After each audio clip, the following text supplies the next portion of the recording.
너무 감사합니다. 오늘 그 메시지하고 굉장히 통하는 그런 찬양인 줄 믿습니다. 6월 달에 우리가 영적 지도자에 대한 메시지를 하고 있습니다. 그래서 지난 주간에 우리가 지도자가 되면요, 그 맡은 일을 잘 해나가면서도 전체를 이렇게 잘 조화시키고 또 나가서 자기를 지키는 게 참 힘들다고 했죠. 그렇기 때문에 우리 신앙생활 속에는 항상 뭡니까? 그 말씀과 기도, 전도 세 가지가 단단히 탁 뿌리 내리고 있어야 된다. 그렇게 말씀을 했습니다. 오늘은 이제 영적 지도자의 신앙 근본이라는 제목입니다. 지난주에 말씀 이어서 계속 하도록 그렇게 하겠습니다.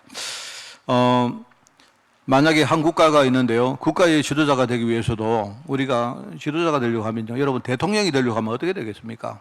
다른 건 몰라도 최소한 그 공동체 전체를 진짜 사랑하는 마음이 있어야 되겠죠. 그죠? 그리고 자기 자신을 완전히 헌신할 그럴 어떤 마음가짐과 일종의 국가관 같은 것들이 있어야 될 것입니다. 그리고 이제 또 한 가지 중요한 게 뭔가 하니까 이게 이제 지도자의 어떤 의지가 있어야 되거든요. 그 중간에 아마 그 뭐 일을 해 나가는데 아마 그 이런저런 시련들이 굉장히 많이 올 거다 말입니다.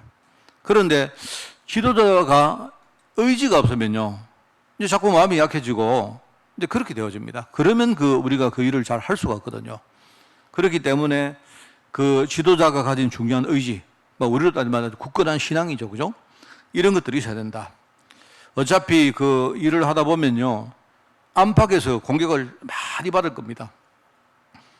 상대편은 말할 것도 없고, 사실요, 그 어떤 자신의 지지자들한테 공격을 받는 일들이 참 허다합니다. 특별히 이제 영적 지도자는 그 정도가 아니고 이 영적인 일을 하는 사람이기 때문에 우리 눈에 보이지 않는 흑암 권세가요, 이게 이제 엄청난 공격을 할 것인데 세상 사람들은 그걸 잘 모르거든요. 그래서 우리가 만약에 신앙 근본 속에 아주 이 근본적인 부분을 놓쳐버린다면 그러면 결국 다 놓치는 겁니다. 흑암이 바로 그걸 아는 거예요. 뭐를 이 사람에게, 우리에게 이 숨은 문제가 있고, 아까 우리 장로님도 그런 기도했습니다만은요, 이제 이게 있기 때문에 이 뭐를 이 사람에게 공격하면 이게 제일 취약한가를 흑암이 알고 있는 거예요. 그래, 흑암은 그걸 공격하면서 진짜 어떤 흑암의 어떤 노림수는 뭐냐니까 그 신앙 근본 속에 있는 가장 중요한 것들을요, 이걸 놓치도록 그렇게 만드는 겁니다. 그래, 그거 놓쳐버리면 결국은요, 다 놓치는 거거든요. 그래, 그런 겁니다. 아무리 우리가 지도자라 하지만 이제 우리 속에 가지고 있는 그 숨은 영적 문제, 그 여러분들이 어떤 뭐 대통령이다, 국회의원이다, 우리 그냥 함부로 욕을 하지만 사람은, 인간은 어쩔 수가 없습니다. 인간은요, 그냥 우리가 감추고 사는 거지, 결국 인간은요, 지도자라고 아무리 해도 자신 속에 숨은 영적 문제라는 한계가 있는데 이게 이제 숨어 있다가 어느 날 딱 보이는 겁니다. 자기도 모르는 거죠. 자기도 속고 있는 겁니다. 모르다가 이게 딱 튀어나오는데, 그런데 이제 이게 가끔 노출되니까 사람들이 이제 잘 모르잖아요. 주로 이제 우리가 매스컴을 통해서 주로 이제 이렇게 듣는데, 저 사람이 장관인데, 예컨대 저 사람이 예컨대 대통령인데, 국회의원인데, 왜 저 사람이 저런 일을 할까? 그게 우리가 볼 때 그 매스컴에 가끔 노출되니까 몰라서 그렇지요. 우리가 이해하기 어려운 그런 일들 상당히 많이 일어납니다. 이 사람들은 그냥 겉으로 보이는 것 때문에 비난을 하는데 원래 인간은 그런 거예요. 그러니까 이게 얼마나 힘듭니까? 우리 속에는 이 숨은 문제가 튀어나오는데 이게 이제 이 한계 때문에 우리가 참 많은 그 고생을 하고 그럴 때가 얼마나 많습니까? 그리고 어떤 그 사람관계, 인간관계 속에 내가 아무리 지도자라도 내 힘으로 할 수 없는 그런 부분들이 너무 많습니다. 그러니까 사실은 그 대통령이다 해도요, 대통령이 할 수 있는 일이 그렇게 많지 않습니다. 국민들은 모든 걸 다 대통령한테 이렇게 요구를 하지만요, 내가 볼 때 그냥 대통령이 할 수 있는 일은 그냥 그 자리에 있는 정도입니다. 사실은 그 사람이 뭘 할 수 있다는 게 아니에요. 그래서 참 이게 이런 부분들을 우리가 보면 정말 하나님의 은혜가 없이는 우리가 어떤 자리, 어떤 위치, 어떤 직분 할 수가 없다는 걸 많이 느낍니다. 이거는 모든 사람에게 해당되는 이야기거든요. 저는 그 사도행전 6장의 말씀을 한번 이렇게 묵상을 해봤습니다. 제가 그 사도행전 6장 말씀이 뭐냐니까, 하나님이 그 초대교회에 여러 가지 문제가 일어났는데, 그런데 하나님이 그 문제 가운데서 사도들에게 말씀과 기도 전무해라 이렇게 말했거든요. 그게 여러분 그 내용을 아시죠? 한번 읽어보시면 이제 그 뭡니까? 그 상황이 뭐냐니까, 초대교회가 어떤 가난한 성도들을 우리가 구제하는 사업을 하는데요. 이 구제 사업을 하는데 이제 그 구제가 이 선한 의도로 하는 거거든요. 우리가 가난한 성도들을 좀 도와야 되겠다. 도와서 이 사람들이 뭔가 교회 안에 은혜를 느끼고, 그죠? 복음 속으로 더 깊이 들어오고 할 수 있도록 우리가 정말로 뭔가 도우고 해야 될 그런 좋은 의도, 선한 의도를 가지고 시작을 했는데, 그런데요, 이게 처음에 계획할 때 생각지도 못했던 그런 문제가 나타나는 겁니다. 우리가 그냥 사도행전 6장을 그냥 읽지만, 그게 뭐냐니까 구제품을 배분하는 문제로 이제 그 어떤 그 파장이 만들어지는 겁니다. 일종의 그 히브리파 사람, 헬라파 사람, 이 말이 무슨 말인가 하면요, 신파와 구파라는 말입니다. 교회에 오래 있었던 사람들과 나중에 합류한 사람들이 교회 안에 이렇게 함께 있다 보니까, 말하자면 이 사람들이 파장을 만들어서 이제 일종의 대립을 하고 갈등하는 이런 일들이 벌어지는 겁니다. 그리고 아마 이제 추정컨대는 그 양쪽에 어떤 논리가 있었을 거예요. 내가 볼 때는 이제 어떤 사람을 기준으로 우리가 구제를 할 것인가, 이 문제인데, 그죠? 그러니까 여러분 한번 우리 교회 일이라고 생각하고 한번 여러분 상상을 해보십시오. 우리 교회가 지금요, 우리가 복음에 아주 선한 의도를 가지고 이런저런 일을 하는데, 그런데 계획을 할 때는 아마 문제가 일어날 것이라 생각을 안 하고 계획을 했는데, 그런데 막상 해보니까 문제가 생기는 거예요. 왜냐니까 아까 말했지만 사람들은 전부 다 그렇기 때문에 그래요. 자, 그런데 이제 양쪽이 이렇게 대립하는 일종의 그 뭡니까, 뭐랄까요, 논리가 있는데, 그 논리가 뭐냐니까, 우선 한 몇 가지 생각을 해보세요. 우리가 구제를 하는데 교회 안에 더 가난한 사람을 중심으로 구제를 해야 되겠습니까? 얼핏 보면 맞는 말이죠. 구제 자체가 가난한 사람을 도우는 것이기 때문에 우리 교회 안에 사람들이 좀 더 가난한 사람이 있고 좀 이렇게 부유한 사람이 있다 이 말입니다. 그러면 교회가 구제를 할 때 어떤 사람 중심으로 해야 되겠습니까? 이런 문제가 하나 생기겠죠. 자, 그런데 이제 그렇게 하면 이제 불만이 생길 수도 또 있습니다. 왜냐니까 구제라는 것이 뭐냐니까, 구제를 할 때는 뭔가 누군가가 기여를 한 게 있어야 되죠. 헌금을 하든지, 그죠? 그래서 우리가 기여를 더 많이 한 사람을 중심으로 우리가 그러면 구제를 해야 될까요? 이런 문제가 또 있을 수 있단 말입니다. 그것도 틀린 논리가 아니단 말이죠. 그리고 제가 생각할 때는 이런 것도 있어요. 실제로 우리가 해보면 구제를 할 때는 우리가 구제를 목적으로 하는 건 아니거든요. 구제를 하면서 우리가 복음운동을 하려고 하는 게 그게 목적인데, 그런데 이제 우리가 교회가 어떤 그 사회사업, 복지사업, 어떤 이 구제사업 이런 걸 해보면요, 구제를 받기 위해서 나온 사람이 있다 이 말입니다. 그죠? 오직 그 목적이 구제를 교회에 와서 우리가 도움을 얻기 위해서 나온 사람이 있다 이 말입니다. 그러면 이제 우리가 그 믿음을 가지고 하는 거는 좋지만 이걸 계속 하다 보면 이제 문제가 올 수 있잖아요. 그러면 어떻습니까? 내가 볼 때 단순히 이게 신파다 구파다 이런 문제라기보다도 겉으로 볼 때는 오랫동안 저 사람이 교회를 다니면서 저 사람의 중심은 우리가 충분히 검증이 된 사람이 있단 말입니다. 저 사람이야말로 구제를 받기 위해서 온 사람이 아니다. 이렇게 우리가 알 수 있는 사람이 있지 않습니까? 그죠? 근데 어떤 사람은 이제 구제 이야기를 듣고 이제 나온 지 얼마 안 되는 사람이 있다 이 말입니다. 그런데 사람들 속에는 우리가 그 사람 의도를 우리가 모르지 않습니까? 의도를 알 수가 없잖아요. 그러다 보니까 이제 이런저런 논리가 있단 말입니다. 어떤 쪽에서는 우리가 가난한 사람 중심으로 하자. 또 어떤 쪽에서는 뭔가 기여를 많이 한 사람 중심으로 하자. 또는요, 충분히 오랫동안 우리가 신앙이 검증된 사람 중심으로 하자. 이런 여러 가지 논리들이 이제 부딪힌다 이 말입니다. 여러분, 실제로 우리가 일을 해보면 그렇습니다. 자, 그런데, 문제는 여기다가 이 논리는 내가 볼 때 좀 옳은데 여기다가 이제 뭐가 하나 들어붙는가 하면요, 사람들의 이해관계가 있는 거예요.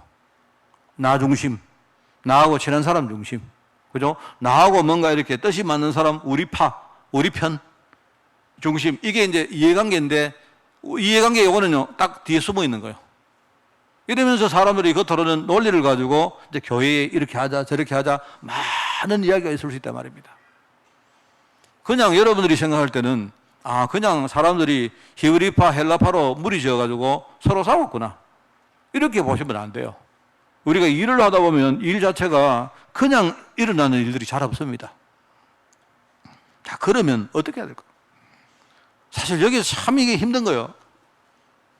이게 이제 그래서 이제 하나님이 하시는 방법이 뭐냐니까, 하나님이 7명 집사를 세워서 교회 행정은 집사에게 전부 다 일임을 하고, 말씀을 전가하는 사도들은 뭘 하느냐? 말씀과 기도의 일에 전무해라. 이렇게 한 거예요. 자, 그러면 하나님이 왜 이렇게 했겠습니까? 제가 볼 때 몇 가지 이유가 있을 거라고 생각합니다. 우선은, 첫째는 이런 겁니다. 사도가 그 교회 문제, 분쟁 속에 함께 휘말려 들어가 버리면 그러면 안 되거든요. 왜냐하면 특별히 이제 그 사도의 어떤 그 사도 자체를 지키고, 그 다음에 특별히 강단을 지키기 위해서 하나님이 사도들을 그 문제로부터 분리를 시키는 겁니다. 그거는 딴 사람에게 맡기고, 자기들이 싸우든지 말든지 거기 맡겨놓고, 잘하거나 못하거나 맡겨놓고는 당신들은 하나님 말씀과 기도하는 일에 전무해라. 참 중요한 말이거든요. 그런 문제가, 그런 아마 이유가 있을 거다 말입니다. 또 한 가지는 내가 볼 때 이런 것도 있다고 생각합니다. 뭐냐니까, 여러분, 교회는요, 문제가 생기거든. 이제 제일 어려움이 뭐냐니까, 사람들이 저마다 판단을 해요. 그 판단이 틀린 건 아니라도 전부 다 자기마다 판단을 해버리니까 이 어떤 판단과 판단이 함께가 되면 좋은데 이게 충돌을 하는 경우가 생깁니다. 이 말도 맞고 저 말도 맞는 경우가 되게 많아요. 그때는 어떻게 하느냐, 전 성도들이 하나님의 말씀과 기도 딱 그 속에 들어가야 됩니다. 그러면 돼요. 이게 왜냐니까 우리가 인간적으로 해결이 안 되는 일들이 참 많습니다. 하나님이 개입을 하시고 하나님이 역사를 하셔야 되는 일들이 내가 볼 때 교회 안에는 대부분입니다. 그래서 교회에 문제가 생기거든 우리 교회 여러분, 우리 중직자들은 꼭 그렇게 하십시오. 여러분의 말 많이 하지 말고, 이 말은 여러분은 의사결정 하지 마라 이 뜻이 아니고요. 교회는 뭡니까? 하나님의 말씀과 기도 속으로 들어가서 그렇게 되어야 하나님이 역사를 합니다. 불만스러운 사람도 하나님이 우리 마음을 이렇게 열어주시면요, 상대방 이야기를 들어보고 그럴 수가 있겠다. 이게 하나님의 역사거든요. 나는 좀 부족하고 나는 좀 약간 뭡니까? 나는 만족하지 못하지만 그 상대방 이야기를 들어보니까 그래, 그럴 수도 있네. 그럼 내 생각을 좀 꺾어야 될 수도 있겠구나. 또는 우리가 일을 좀 더디하더라도 조금 이렇게 뭡니까? 지금 당장 어떤 성과를 이루려고 하지 말고 조금 우리가 기도하면서 조금 천천히 하는 것도 중요하겠거든요. 이렇게 사람들이요, 하나님의 역사를 하게 되면요, 생각이 달라집니다. 그래서 사도들로 하여금 교회 문제가 생길 때 사도들이 말씀과 기도하는 거기에 본을 보이라는 말이죠. 그렇게 되어야 특별히 우리 중직자들도 그 속으로 안 들어가겠습니까? 저는 그런 의미도 있다고 생각하죠. 그리고 이제 또 한 가지가 있다면 제가 볼 때 앞으로 이 교회가 정말로 세계복음 하는데 계속 지속적으로 복음 운동하는 데 쓰임받을 시스템을 그 그릇으로 만들어라는 거 아닙니까? 그렇게 안 되어지면 우리가 실제로 사람을 살리는 일을 잘 할 수가 없거든요.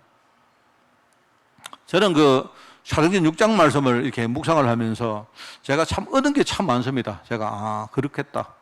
저는 이 말씀을 자주 묵상하거든요. 교회 안에 여러 가지 문제가 생기면 하나님이 그래서 사도들에게 말씀과 기도에 전무해라고 하셨구나 라고 저는 그렇게 이해를 한 경우가 참 많습니다. 그래 참 그게 그렇지 않습니까? 여러분 아마 일을 해보시면 알지만 참 이게 공감대가 이렇게 생기는 경우가 참 많을 겁니다.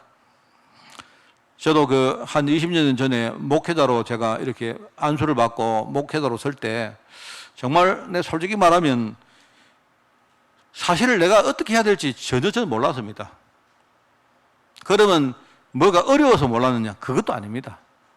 그런데 아무도 나에게 가르쳐주는 사람도 없었고, 그 다음에 어떤 사람이 나에게 가르쳐준다 해도 사실은요, 그게 내가 가르침을 받는다고 알 수 있는 내용도 아닙니다.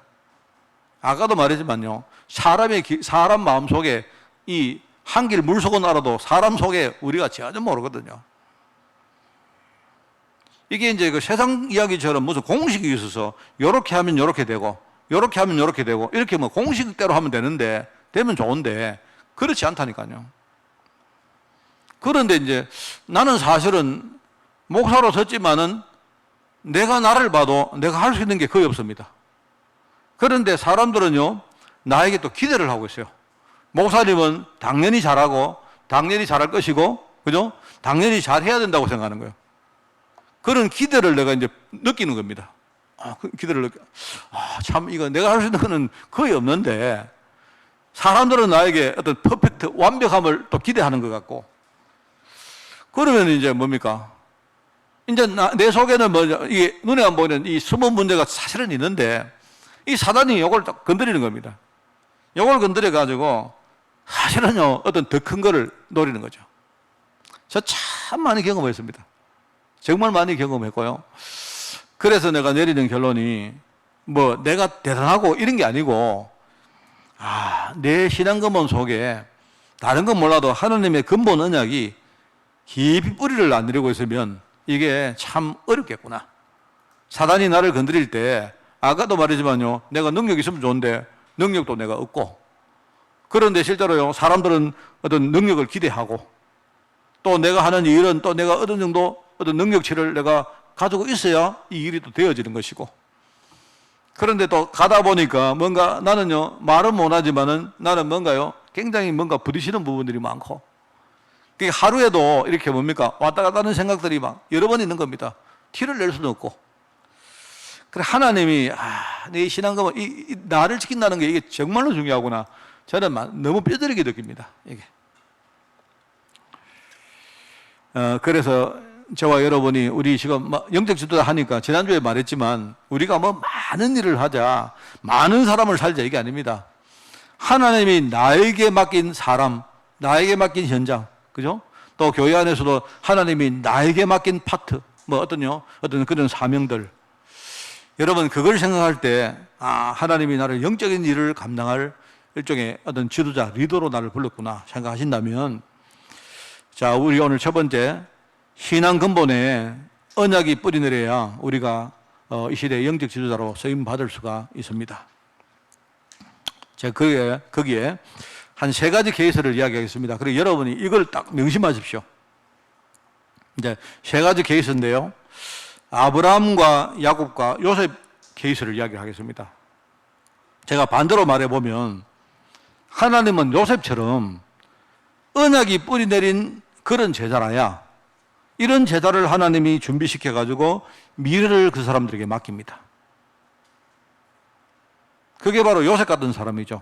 그렇게 여러분을 생각할 때, 내가 영적 지도자로 내가 쓰임받기 위해서는 정말로 하나님의 언약이 내 안에, 다른 건 몰라도 하나님의 언약 하나만은 정말로 내 안에 각인되고 뿌리내리고 정말로 체질화되어야 되구나. 그래야 하나님이 그런 제자를 쓰시는구나. 이제 여러분이 이거는 알고 명심하시란 말입니다. 자, 근데 야곱 같은 경우에는요, 중간에 부름을 받았는데, 그런데 부름을 받았는데도 불구하고 이 하나님의 근본 언약이 뿌리를 안 내리다 보니까 흑암이 얼마나 공격을 하고 건드립니까? 여러분 보시잖아요. 평생 동안 이 사람은요, 흑암의 공격을 받고 삽니다. 알았다가 또 놓쳤다가 또 실수했다가 또 붙들었다가 또 회복했다가 또 놓쳤다가, 근데 이런 일들을 계속 반복합니다. 그래서 언약을 제대로 뿌리 못 내리면 흑암이 우리를 공격할 것이기 때문에 엄청난 그런 어려움과 시련을 당하게 될 것이다. 여러분, 이걸 또 아셔야 돼요.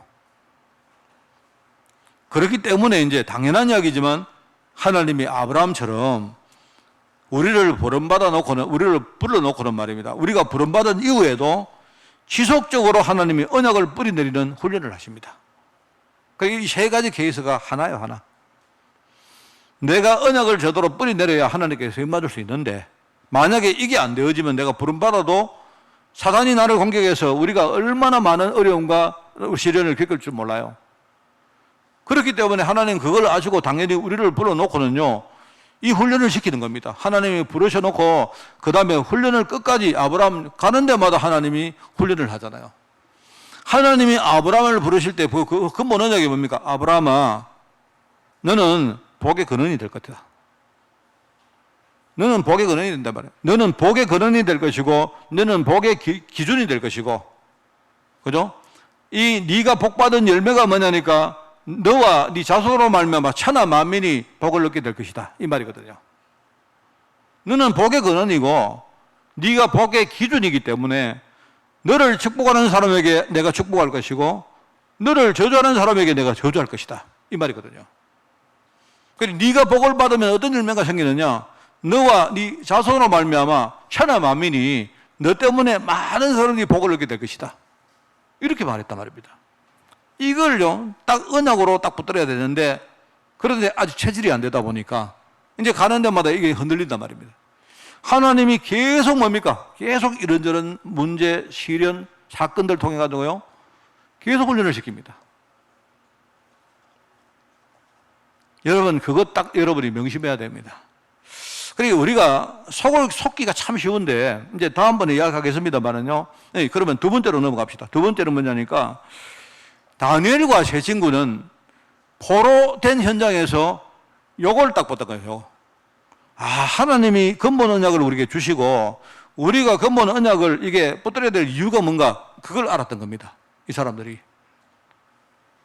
그게 뭔가 하니까, 그게 첫 번째로 영적 상태와 영적 흐름의 실제입니다. 왜 우리 조상들이 망했느냐, 이 말입니다. 하나님의 자녀, 하나님의 일꾼, 하나님의 제자들은요 망한다는 것이 이상하거든요. 왜? 우리가 복의 근원이고 복의 기준인데, 그런데 우리가 망해요. 이상하잖아요, 안 그렇습니까? 근데 왜 망했느냐 하니까, 하나님이 우리에게 복 주시는데 그 복은 뭐냐니까, 우리가 복 받는 거는 뭐냐, 전부 다 복음 안에서 되어지는 거예요. 정말로 내가 그리스도 때문에 하나님 자녀가 되어지고 이 근본 언약을 붙들면, 그러면요 이 언약은 반드시 성취됩니다. 그런데 이걸 놓쳤단 말입니다. 이걸 놓쳐버리니까 이스라엘 백성들이 영적 상태가 완전히 뭡니까? 불신앙 가운데 우상을 섬기고 그렇게 사는 거예요. 하나님을 이제는 그냥 약간 안 믿고 뭐 약간 믿고 이런 정도가 아니고 아예 하나님을 안 믿는 게요 구조화되어 버린 거예요. 이스라엘 백성들이 바벨론에 침공을 당하고 멸망할 즈음에는요 아예 그 나라에 제대로 된 신앙인들이 거의 없습니다. 이제는 완전히 뭡니까? 아마 아예 우상, 뭡니까? 그 신전에 우상을 막 만들어 놓고 우상을 숭배하는 신전이 되었다니까요. 이 정도로 가버렸습니다. 그러니까 당연히 망할 수밖에 없죠. 뭘 잘못했기 때문에 망하는데, 이게 영적 상태가 망할 수밖에 없는 상태가 되니까 망하는 거예요. 성경에 나옵니까? 우리가 심은 대로 거두는 겁니다. 우리가 뿌린 대로 거두는 거예요. 그 영적으로는 우리가 뭔가, 이렇게 좀 내가 이걸 했는데 이렇게 될 수도 있지, 이런 게 없습니다. 여러분, 영적 이야기는 굉장히 단순합니다. 우리가 콩을 심으면 콩 나고 팥 심으면 팥 난다. 근데 세상은 안 그래요. 세상은 콩 심으면 팥 날 수도 있다니까요. 제가 이제 뭘 봤는데, 맞는지 모르겠습니다만은요. 우리가 이제 우리 농촌이니까 이렇게 농사를 연구하는 분들이 이렇게 뭘 하다가 약간 좀 특이한 작물들을 이렇게 개발을 할 때 있죠. 그게 주로 이제 실수를 했다든지 이렇게 하다가 하는 경우도 참 많대요. 그러니까 연구하는 사람들이 연구를 하다가 말입니다. 그냥 뭔가 좀 잘못했는데 거기서 새로운 걸 이렇게 찾아내고 이런 경우도 많답니다. 그런데 영적인 세계는 안 그래요. 영적 세계는 내가 뭘 하다가 우연히 이렇게 되고 이런 게 없습니다. 원인과 결과가 너무 정확합니다. 영적 상태가 망할 상태면 당연히 망해요. 그러면 망하는데 어떻게 망하느냐? 이게 그냥 한 번 망하고 끝나는 게 아니고요. 계속 망합니다. 계속. 중간에 그 흐름이 망하면요. 중간에 흥하는 것처럼 보이지만 전부 다 그게 망해가는 과정이에요. 망해가는 과정. 그걸 가지고 영적 흐름이라고 말했단 말입니다. 어린애들인데, 다니엘과 친구들은요, 어릴 때 끌려갔잖아요. 근데 여러분이 알다시피 이제 바벨론이 쳐들어와서 완전히 마지막에 뭡니까? 이스라엘을 멸망시키고 그 시드기야 왕과 많은 사람들을 끌고 가는데 그때는 아닙니다. 그때가 아니고 이 다니엘과 세 친구들은요, 그것보다 조금 더 전에 끌려가세요. 왜냐하면 그 전에 바벨론이 막 걸핏하면 쳐들어와서 막 침공해가지고요, 막 뺏어가고 하거든요. 그 뺏어가면서 이 뭡니까? 뭐 재산도 뺏어가고, 그 다음에 어린 애들도 데리고 가고 말입니다. 이렇게 뭡니까? 뺏어간 거예요. 그때 끌려간 아이들 중에 한 명이 이제 얘들이죠. 근데 이제 마음속에 얼마나 한이 있었겠습니까? 근데 이 친구들은 뭐냐니까, 포로 현장에 갔는데 거기서 뭘 받는가 하니까, 아, 왜 우리가 이렇게 망했고, 이렇게 우리 후대들이 이렇게 완전히 망쳐가지고 포로로 끌려갔는지 그걸 알았던 거예요. 그러니까 이런 식으로 살면 어떻게 되는가? 개인이 망하고 민족이 망하고 전 세계가 망한다는 걸 아는 거예요. 그렇기 때문에 이 친구들이 하나님의 계획이 뭔 줄 아는 거야. 아, 하나님은 비록 우리가 겉으로 볼 때는 포로 현장이지만, 그죠? 겉으로 볼 때는 이게 포로 현장이지만 그게 아니다. 하나님은 우리를 완전히 포로로 만들어가지고 우리를 거기서부터 하나님이 회복을 시키려고 하는구나. 이걸 깨달아요. 하나님의 진짜 계획을 알았던 거예요. 그러니까 포로가 됐다 이 말은 뭡니까? 그게 눈에 보이는 뭐죠? 현실이라 했잖아요. 근데 그거는 눈에 보이는 현실이지만 그 뒤에는 뭐가 있느냐? 진짜 하나님의 계획이 있단 말입니다.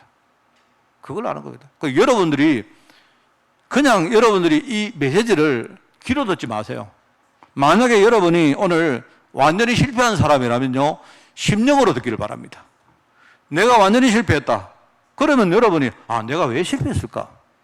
그럼 나는 실패할 수밖에 없었던 그 이유가 있는데 그게 뭘까? 그걸 여러분이 그냥 육신적인 것만 알고 영적으로까지 여러분이 그 이유를 아셔야 돼요. 그러면 아시거든. 자, 그 다음에 뭐냐니까, 아, 하나님이 나를 실패시켰다. 이 말은 나를 완전히 멸망시키려고 하는 게 아니고 실패 현장에서 하나님이 나를 복음 깨닫게 하셔서 나를 회복시키려고 하는구나. 그게 하나님의 계획이구나. 실패한 현실은 그 뭡니까? 그거는 눈에 보이는 현실이고 그 뒤에 있는 영적 사실은 뭐냐? 하나님이 여기서 나를 회복시키려고 하는구나. 이걸 보셔야 된다 말입니다.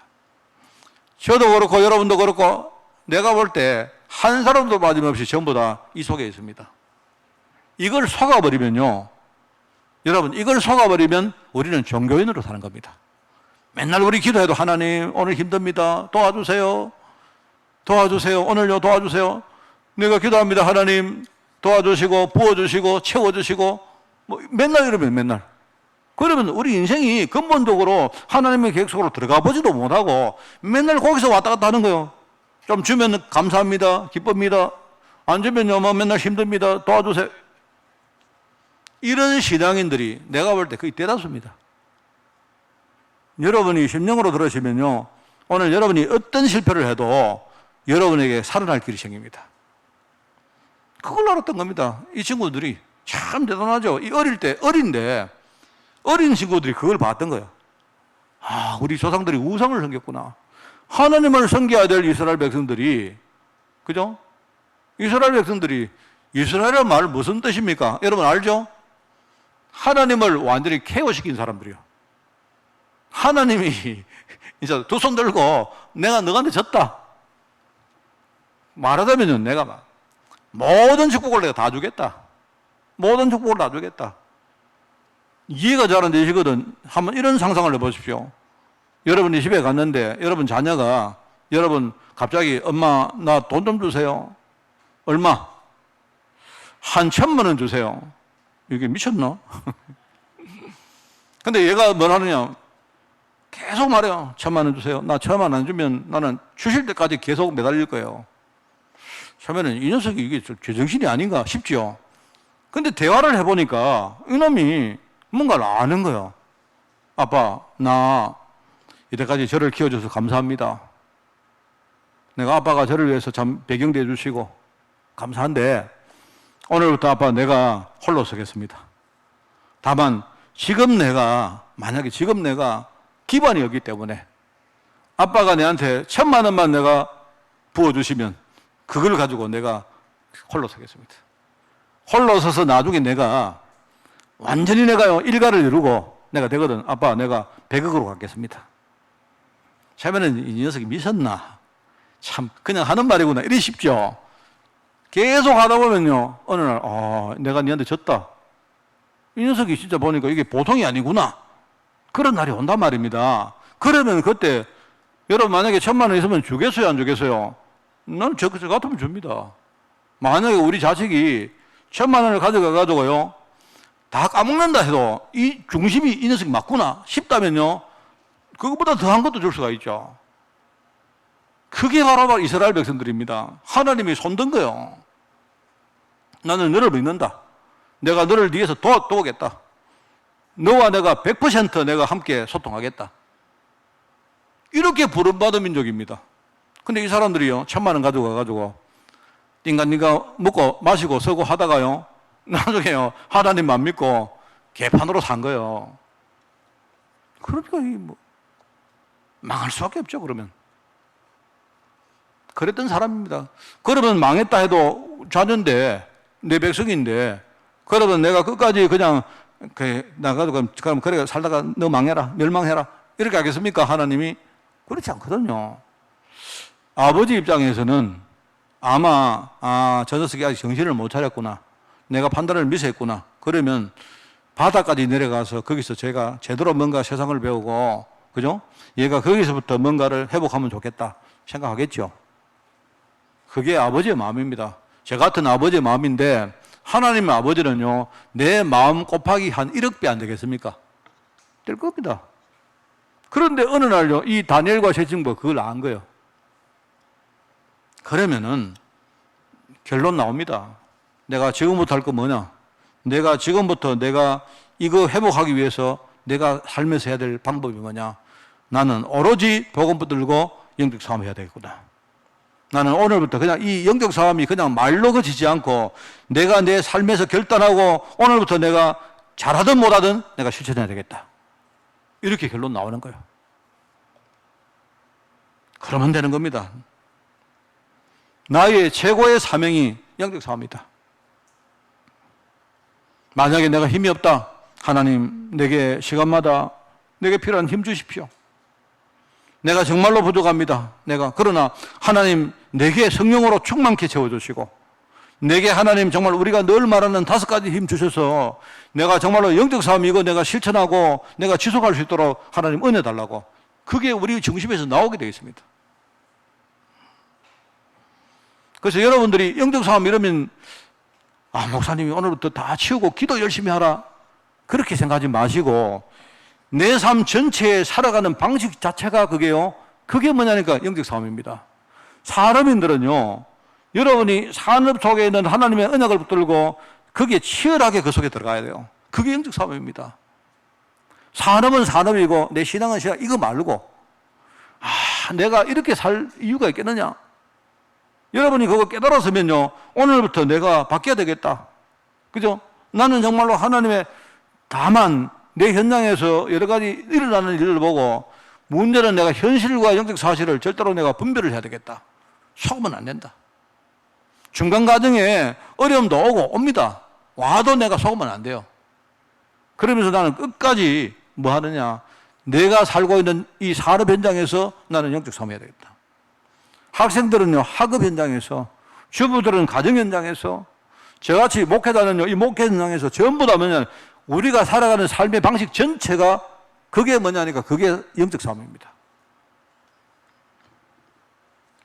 여러분 만약에 이거 오늘 말씀 붙들었으면요, 여러분 오늘부터 진짜 실천하세요. 여러분 잘 못한다 해도 목사님 난 못합니다. 그러지 마시고 아이고 뭐 늘 듣는 소리인데요. 자 그러면 여러분이 어쩔 수가 없습니다. 그 상태에서 여러분 못 빠져나옵니다. 뭐 여러분에게 뭐 간섭하고 이런 거 없으니까 오늘 말씀에 은혜 받은 분 계시거든요. 여러분이 다른 거 쳐다보지 말고 여러분 이거 딱 붙들고 영적 싸움 속으로 정말 여러분 들어가세요. 그러면 돼요. 자, 근데 이제 오늘 마지막 결론입니다. 세 번째. 그래서 하나님이 왜 그러면은 신앙 근본에 언약 뿌리 내린 제자를 하나님이 쓰셨을까요?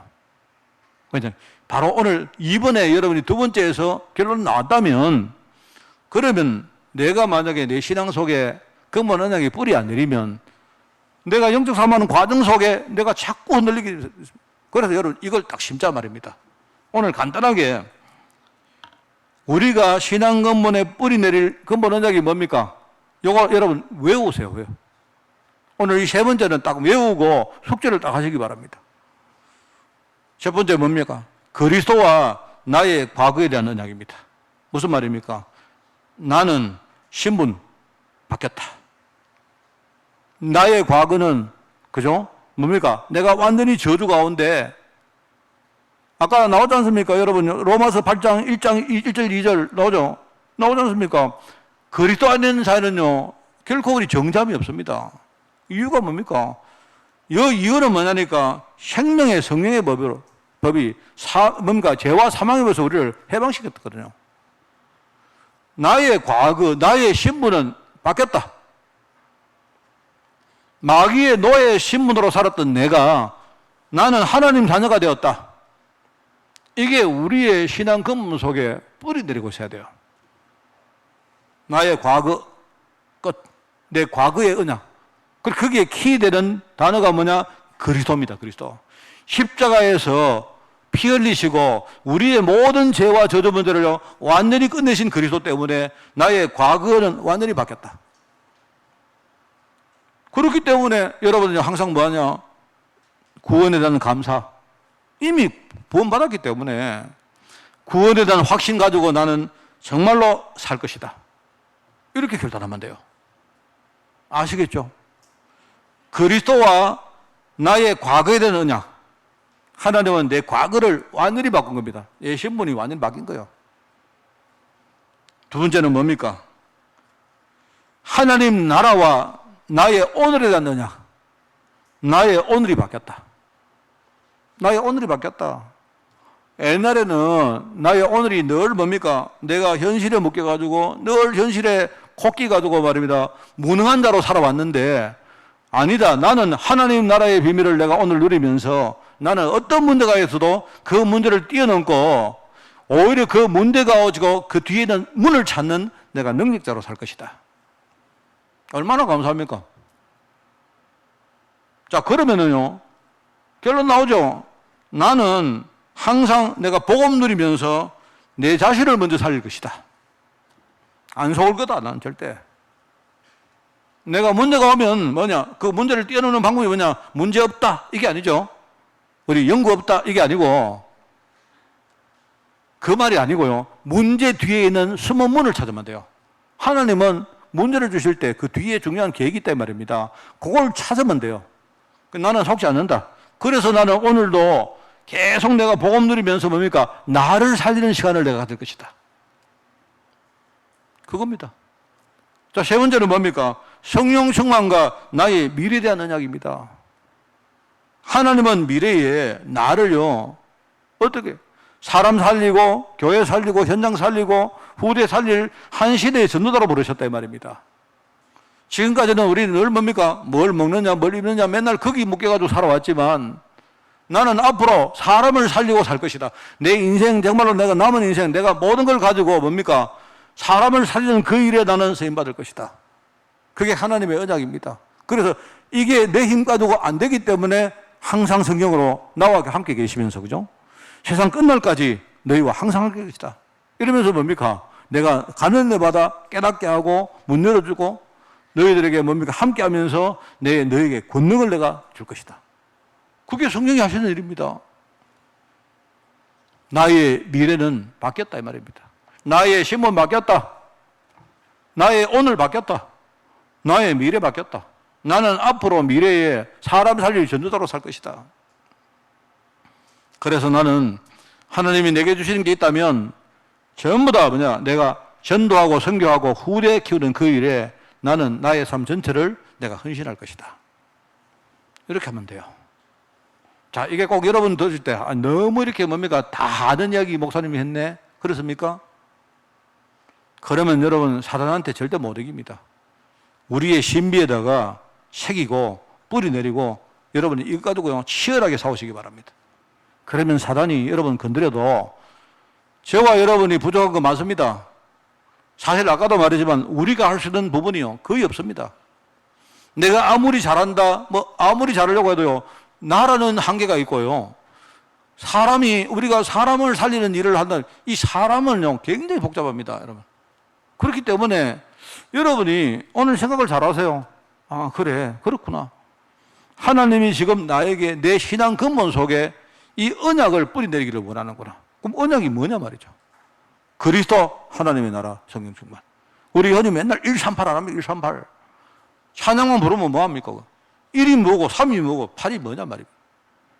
아, 이게 나의 과거를 규정하고 나의 현재를 규정하고 나의 미래를 규정하는 하나님의 중요한 언약의 축복의 통로구나. 그걸 알고요, 이번 주간에 여러분 정말 한번 해보시기 바랍니다. 하루아침에 안 된다 해도 결단하고 시작하는 사람은요, 이 축복 속으로 들어가게 됩니다. 여러분 승리하시기 바라고, 혹시 여러분이 교회 안에서 또 후대들과 함께 소통을 할 때 이 내용 가지고 여러분이 정말로 우리 중심으로 소통하는 그런 한 주간 되시기를 예수님 이름으로 축원을 드립니다. 하나님 감사드립니다. 우리 다니엘과 세 친구처럼 정말 왜 우리가 실패했고 또 실패했지만 그 속에 하나님의 중요한 계획이 무엇이며 하나님이 지금 내가 무엇으로 시작하기를 원하시는지 알게 하시고 오늘 우리가 정말 이 사실을 붙들고 기도하게 하시니 너무나 감사드립니다. 한 주간 우리 성도들 정말로 기도 시작할 때 또 영적사업에 결단할 때 주님이 축복하시고 주님이 우리를 도우시고 우리 속에 능력으로 역사해 주옵소서. 감사를 드리오며 예수님의 이름으로 기도드리옵나이다. 아멘.